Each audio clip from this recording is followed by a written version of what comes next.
اور اللہ فرماتا ہے دنیا کا سامان تھوڑا ہے، متاع الدنیا قلیل، دنیا کا سامان تھوڑا ہے، لیکن جب محبوب کے اخلاق کی بات آئی تو فرمایا انک لعلی خلق عظیم، کہ حبیب تیرا خلق تو عظیم ہے۔ یعنی دنیا کا سامان تھوڑا ہے، دنیا کا ساز و سامان تھوڑا ہے۔ جزاک اللہ خیر، اللہ آباد و شاد رکھے۔ عزیزان محترم، فرمایا دنیا کا مال تھوڑا ہے، دنیا کا ساز و سامان تھوڑا ہے، لیکن جب محبوب کے اخلاق کی بات آئی تو فرمایا آپ کا اخلاق عظیم ہے۔ قل متاع الدنیا قلیل، دنیا کا ساز و سامان تھوڑا ہے، وَإِنَّكَ لَعَلَىٰ خُلُقٍ عَظِيمٍ، اور اے حبیب تیرا اخلاق تو عظیم ہے۔ اب مجھے بتاؤ، ہے کوئی جو دنیا میں حساب لگا سکے کہ دنیا میں اتنا مال ہے؟ تھوڑے مال کا حساب نہیں لگا سکتے تو نبی کے اخلاق عظیمہ کا حساب کیسے لگا سکتے؟ تو تیرے خلق کو حق نے عظیم کہا، تیری خلق کو حق نے جمیل کیا۔ یعنی آپ کو جو بنایا تو جمیل طور پر بنایا، ایسا بنایا کہ جبریل سے آقا نے پوچھا کہ تو نے تو زمانہ ہے چھانا، ہم سا بھی کوئی تم نے دیکھا ذیشان و حسین و فرزانہ؟ جبریل امین نے جواب دیا، اے پیکر حسن جانانا، لم یات نظیرک فی نظرین مثلے تو نہ شد پیدا جانا۔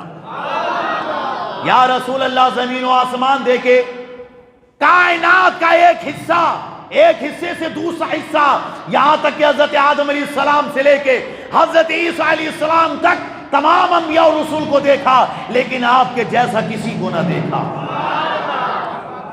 سمجھ رہے ہیں؟ آپ کے جیسا وہی رب ہے جس نے تجھ کو ہم تن کرم بنایا، ہمیں بھیک مانگنے کو تیرا راستہ بتایا۔ تجھے حمد ہے خدایا، تجھے حمد ہے خدایا، یہی بولے سدرا والے، چمنے جہاں کے تھالے سبھی میں نے چھان ڈالے، تیرے پائے کا نہ پایا، تجھے یک نے یک بنایا، تجھے حمد ہے خدایا، تجھے حمد ہے خدایا، تجھے یک نے یک بنایا۔ اللہ شاد و آباد رکھے۔ عزیزان محترم، تو یہ دیکھیے، فرمایا تیرے خلق کو حق نے عظیم کہا، تیری خلق کو حق نے جمیل کیا۔ کوئی تجھ سا ہوا ہے نہ ہوگا شہا، تیرے خالق حسن و ادا کی قسم۔ کوئی تجھ سا ہوا ہے نہ ہوگا شہا، تیرے خالق حسن و ادا کی قسم۔ اور وہ خدا نے ہے مرتبہ تجھ کو دیا، یا رسول اللہ، وہ خدا نے ہے مرتبہ تجھ کو دیا، نہ کسی کو ملے نہ کسی کو ملا، کہ کلام مجید نے کھائی شہا، تیرے شہر و کلام و بقا کی قسم۔ کہ کلام مجید نے کھائی شہا، تیرے شہر و کلام و بقا کی قسم۔ پڑھتے ہو نا 30ویں پارے میں، لا اقسم بہذا البلد وانت حل بہذا البلد ووالد وما ولد۔ اس کا مفہوم و مطلب کیا ہے؟ اے حبیب تیرے شہر مکہ کی قسم، شہر مکہ کی قسم اس لیے نہیں کھائی جا رہی ہے کہ یہاں صفا و مروہ ہے، اس لیے نہیں کھائی جا رہی ہے کہ یہاں خانہ کعبہ ہے، اس لیے نہیں کھائی جا رہی ہے کہ یہاں آب زمزم ہے، اس لیے قسم کھائی جا رہی ہے کہ یہاں تو پیدا ہوا ہے۔ لا اقسم بہذا البلد، اے حبیب اس شہر مکہ کی قسم جہاں تو پیدا ہوا، وانت حل بہذا البلد، جہاں تو پیدا ہوا، ووالد وما ولد، اور قسم ہے اور اس باپ کی جس کی پشت در پشت تو چلتا ہوا آیا، یعنی نور مصطفیٰ چلتا ہوا آیا۔ عزیزان محترم، یہ مفہوم ہے، یہ تھوڑی مختصر سی تفسیر ہے۔ اللہ رب العالمین نے کتنا بڑا مقام اور مرتبہ اپنے حبیب کو فرمایا کہ شہر کی قسم، کلام کی قسم اور آپ کی حیات کی قسم اللہ نے یاد فرمائی۔ آگے فرمایا تیرا مسند ناز ہے عرش بری، مسند ناز عرش بری۔ آج اب کچھ ہوتے ہیں تو بڑے سے بڑے عالم دین کو صرف دنیا کے تخت پر بٹھاتے ہیں، لیکن اللہ نے اپنے حبیب کو عرش بری، سبحان اللہ، وہ مسند عطا فرمائی. تیرا مسند ناز ہے عرش بری، اور تیرا محرم راز ہے روح امین. تیرا محرم راز ہے روح امین. کون ہے یہ؟ جبریل علیہ السلام. حدیث پاک اٹھاؤ، ہمارے آقا فرماتے ہیں میرے 2 وزیر زمین میں ہیں اور 2 وزیر آسمان میں ہیں. جو بادشاہ ہوتا ہے اس کے وزیر بھی ہوتے ہیں نا، اور ہمارے آقا زمین کے بھی بادشاہ ہیں، آسمانوں کے بھی بادشاہ ہیں. تو 2 وزیر زمین میں ہیں، 2 وزیر آسمان میں ہیں. جو زمین میں وزیر ہیں وہ کون ہے؟ جو زمین میں وزیر ہیں وہ حضرت ابوبکر صدیق اور عمر فاروق اعظم ہیں. جو زمین میں وزیر ہیں وہ حضرت ابوبکر اور حضرت عمر فاروق اعظم رضی اللہ تعالیٰ عنہما ہیں. اور جو آسمانوں میں وزیر ہیں وہ حضرت میکائیل علیہ السلام ہیں اور حضرت جبریل علیہ السلام ہیں. تو تیرا مسند ناز ہے عرش بری، تیرا محرم راز ہے روح امی، اور تو ہی سرور ہر دو شاہ ہے جہاں. تیرا مثل نہیں ہے خدا کی قسم، تیرا مثل نہیں ہے خدا کی قسم. عزیزان محترم آگے کہا یہی عرض ہے خالق ارض و سما. اب عرض سن لیجئے، اعلیٰ حضرت عظیم البرکت کیا عرض کر رہے ہیں پیارے آقا کی بارگاہ میں؟ یہی، اور اللہ کی بارگاہ میں عرض کرتے ہیں. پہلے اللہ کی بارگاہ میں عرض کرتے ہیں جیسے کہ ہر عاشقان رسول کی تمنا ہوتی ہے. ابھی بھی تقریر شروع کرنے سے پہلے کسی نے مجھ سے فرمائش کی کہ حضرت وہ نعت بھی پڑھ دیجئے گا، میرا دل تڑپ رہا ہے، میرا جل رہا ہے سینہ. حالانکہ میں ترنم میں تو نہیں پڑھتا ہوں نا نعت، مگر پسند کیوں آتی ہے؟ اس لیے پسند آتی ہے کہ میں بات اپنے باپ کی نہیں رسول پاک کی بات کیا کرتا ہوں. بس زبان میری ہے اور شان ان کی بیان ہو رہی ہے، یہ زبان بھی انہی کے صدقے میں ملی ہے. تو یہ عاشق رسول کی تمنا ہوتی ہے کہ پیارے آقا کا دربار دیکھ لے. میرا دل تڑپ رہا ہے، میرا جل رہا ہے سینہ، کہ دوا وہی ملے گی مجھے لے چلو مدینہ. دیدار مصطفیٰ کو آنکھیں ترس رہی ہیں، دیدار مصطفیٰ کو آنکھیں ترس رہی ہیں، میرے عشق تو ہی لے چل مجھے جانب مدینہ. اب اعلیٰ حضرت بھی عرض کر رہے ہیں رب کی بارگاہ میں، یہی عرض ہے خالق ارض و سما. یہی عرض ہے، تمنا دیکھیں آپ، تمنا کیا ہے؟ یہی عرض ہے خالق ارض و سما. وہ رسول ہیں تیرے، میں بندہ تیرا. اللہ کے نبی رسول ہیں تیرے اور میں بندہ تیرا. یہی عرض ہے خالق ارض و سما.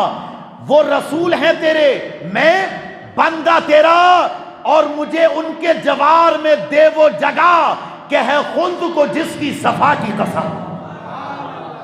یا رسول اللہ مجھے جنت میں ان کے قرب میں جگہ دے الحمدللہ، اور دنیا میں ان کے قرب میں ایسی جگہ دے کہ جنت بھی جس کی قسم یاد فرمائے. سبحان اللہ، جس کی پاکی کی قسم جنت بھی کھائے.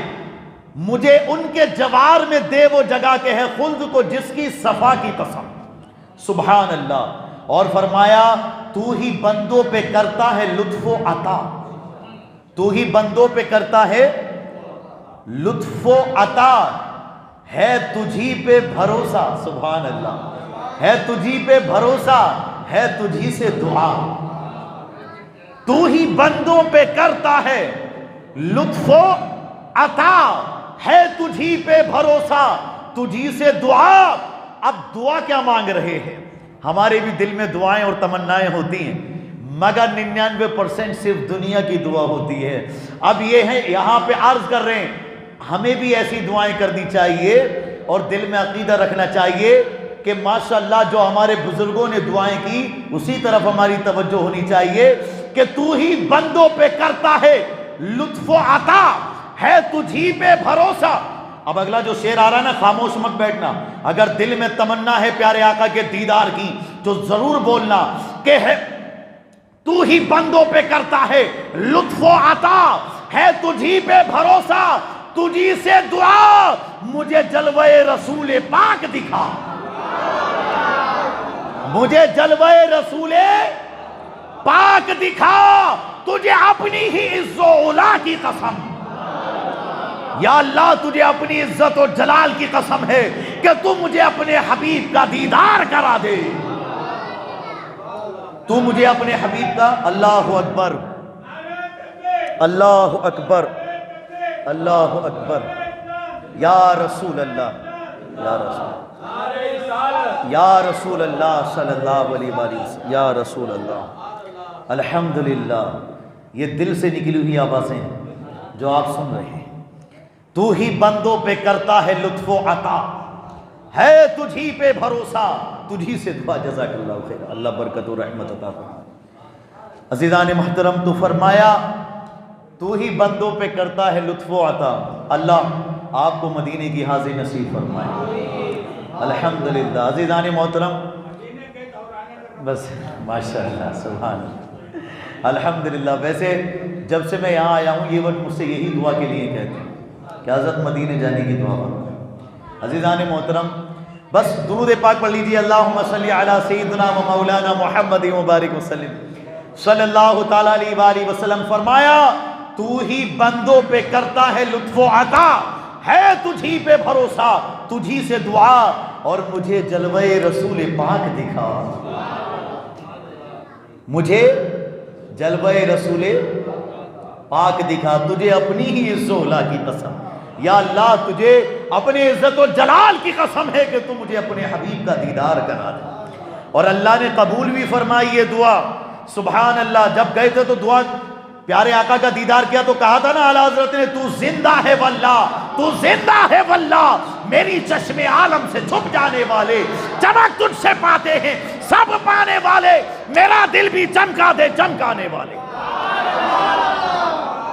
میرا دل بھی چمکا دے چمکانے والے، برستا نہیں دیکھ کر ابر رحمت، بدوں پر بھی برسا دے برسانے والے، اور تو زندہ ہے واللہ، تو زندہ ہے واللہ، میری چشم عالم سے چھپ جانے والے۔ لب پر نعت پاک کا نغمہ کل بھی تھا اور آج بھی ہے، میرے نبی سے میرا رشتہ کل بھی تھا اور آج بھی ہے۔ الحمدللہ، ہمارے آقا کل بھی زندہ تھے اور ان سے رشتہ ہمارا کل بھی زندہ تھا، آج بھی زندہ ہے اور ہمیشہ رہے گا۔ ہمارے آقا آج بھی زندہ ہیں اور الحمدللہ زندہ ہی رہیں گے۔ عزیزان محترم، جب تک رب چاہے گا انشاءاللہ، اور رب تو چاہے گا کیونکہ رب نے اپنے حبیب کو وہ حیات عطا فرمائی ہے کہ اگر کوئی شک کرے تو عزیزان محترم وہ کافر ہو جائے گا۔ پیارے آقا کل بھی زندہ تھے، آج بھی زندہ ہیں اور زندہ ہی رہیں گے الحمدللہ جب تک رب چاہے۔ تو یہ دیکھیں آپ کہ فرمایا تو ہی بندوں پہ کرتا ہے لطف و عطا، ہے تجھی سے تجھی پہ بھروسہ، تجھی سے دعا، مجھے جلوہ رسول پاک دکھا، تجھے اپنی عز و علا کی قسم، اور میرے گرچہ گناہ ہیں حد سے سوا، یا رسول یا اللہ میرے گناہ جو ہے بہت ہیں، میرے گرچہ گناہ ہیں حد سے سوا، مگر ان سے امید ہے اور تجھ سے رجا۔ پیارے آقا سے امید ہے اور تجھ سے رجا، تو رحیم ہے ان کا کرم ہے گواہ، یا اللہ تو رحیم ہے رسول اللہ کا کرم ہے گواہ، تو رحیم ہے ان کا کرم ہے گواہ، وہ کریم ہے تیری عطا کی قسم، وہ کریم ہے تیری عطا کی قسم۔ کہا نا کہ رب بھی کریم اور محمد بھی کریم صلی اللہ علیہ وسلم، دو کریموں میں گناہگار کی بن آئی ہے۔ سبحان اللہ، کہتے ہیں یہی کہتی ہے بلبل باغ جنا کہ رضا کی طرح کوئی سحر بیاں نہیں ہند میں واصف شاہ خدا، مجھے شوخی طبع رضا کی قسم۔ سبحان اللہ۔ عزیزان محترم، یہ دیکھیں اللہ کے نبی علیہ الصلوۃ والسلام کی شان کو اس اچھوتے انداز میں بیان کرنے کی کوشش کی ہے کہ میں نے بڑی جلدی ان الفاظ کو آپ کے سامنے پیش کیا۔ اگر ایک ایک شعر کی تشریح کی جائے تو ایک گھنٹے کی تقریر ہو جائے، لیکن عزیزان محترم ذمہ داریاں ہوتے ہوئے بس میں اسی پر اکتفا کرتے ہوئے کہتا ہوں کہ انشاءاللہ آپ روزانہ اسی تعداد میں تشریف لاتے رہیں اور اپنے آقا کی شان اور بیان کو ملاحظہ فرماتے رہیں۔ جیسا کہ ہمارے آقا صلی اللہ علیہ وسلم کا مزاج تھا اسی پر توجہ رکھیں. انشاءاللہ کل جو ہے آپ کے سامنے میں بیان کروں گا کہ جب پیارے آقا کی عمر کا 40واں سال شروع ہوا تھا اس کے بارے میں انشاءاللہ کل بیان کروں گا. اب وہی باتیں جو بہت ضروری ہیں ہمارے معاشرے میں کہ ہمارے آقا صلی اللہ علیہ وسلم وعدے کے بڑے پابند تھے. عبداللہ بن ابی الخمسہ سے کیا وعدہ کیا تھا؟ کل آپ کے سامنے بیان کیا نا. عبداللہ بن ابی الخمسہ سے جو آپ نے وعدہ کیا، کوئی خرید و فروخت کا معاملہ تھا، وہ کچھ درہم و دینار لینے کے لیے گئے کہ میں ابھی آتا ہوں، وعدہ کر کے گئے، اور 3 دن تک جب انہیں یاد نہیں رہا، اور 3 دن کے بعد جب وہ وہاں پر آئے تو ہمارے آقا وہیں کھڑے ان کا انتظار فرما لگے. اور پیارے آقا نے ان کے آنے پر غصہ نہیں کیا بلکہ فرمایا میں 3 دن سے تمہارا یہاں انتظار کر رہا ہوں. یعنی وعدہ ایسا نبھایا ہمارے آقا صلی اللہ علیہ وسلم نے. تو عہد کی پابندی انشاءاللہ ہمیں بھی کرنی ہے. اور پیارے آقا کی جب زمانہ طفولیت ختم ہوا اور جوانی کا معاملہ آیا تو آپ جوانی میں بھی عام لوگوں سے بالکل الگ تھے. جیسا کہ آپ کے چچا نے فرمایا تھا، جناب ابو طالب نے کیا فرمایا تھا کہ یہ میرے بھائی عبداللہ کے بیٹے محمد صلی اللہ علیہ وآلہ وسلم یہ وہ شان رکھتے ہیں کہ عرب کا کوئی جوان ان کے مقابلے میں لایا جائے تو ان کی طرح نہیں ہو سکتا. آپ غور کریں یہ شان ہمارے آقا کی. اور سنیں آپ کا شباب مجسم ہے، آپ کا جو شباب تھا جوانی مجسم حیا اور چال چلن عصمت و وقار کا کامل نمونہ تھا. یعنی کہ آپ جو ہے الحمدللہ عصمت اور وقار کے کامل نمونے تھے آپ الحمدللہ. یعنی اللہ رب العالمین نے آپ کو مجسم حیا بنایا اور اعلان نبوت سے پہلے حضور کی تمام زندگی بہترین اخلاق اور عادات کا خزانہ تھی. ہمارے آقا صلی اللہ علیہ وسلم سچے تھے الحمدللہ، سچائی پر قائم رہے، سچے ہیں الحمدللہ. پیارے آقا صلی اللہ علیہ وسلم اس وقت میں ایسے سچے تھے کہ جو آپ کے دشمن تھے عزیزان محترم وہ بھی آپ میں ہر عیب لگانے کی کوشش کرتے تھے. لیکن جب کوئی پوچھتا تھا کہ کیا وہ جھوٹے ہیں تو وہ لوگ بھی یہ کہتے تھے کہ ہم نے آج تک محمد کو جھوٹ بولتے ہوئے نہیں دیکھا صلی اللہ علیہ وسلم. ہمارے آقا سچے تھے، دیانت دار تھے. سبحان اللہ. اب ہر جملے پہ سبحان اللہ بولو، اس کے بعد گفتگو ختم ہے.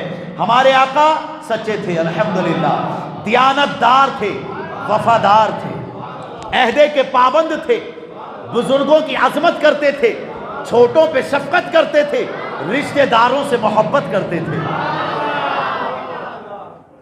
رشتہ داروں سے محبت کرتے تھے، اور آپ رحم فرمایا کرتے تھے، آپ سخاوت کیا کرتے تھے، خود کما کے غریبوں مفلسوں کو کھلایا کرتے تھے، قوم کی خدمت کرتے تھے، دوستوں سے ہمدردی کرتے تھے، عزیزوں کی غمخواری کرتے تھے، غریبوں اور مفلسوں کی خبرگیری کرتے تھے، دشمنوں کے ساتھ بھی اچھا برتاؤ کرتے تھے. سبحان اللہ. آج تو ہم ایسے مسلمان ہو گئے کہ ہم مسلمان ہو کے ایک مسلمان کی اچھی تعریف سننا پسند نہیں کرتے. غور کریں آپ، کہاں گیا ہمارا ہمدردانہ مزاج؟ تھوڑا عمل بھی کرنے کی کوشش کرو. دشمنوں کے ساتھ بھی نیک برتاؤ کیا کرتے تھے. اور تم ہو آپس میں غضبناک، وہ آپس میں رحیم. تم خطا بھی ہو خطا کار، وہ خطا پوش و کریم.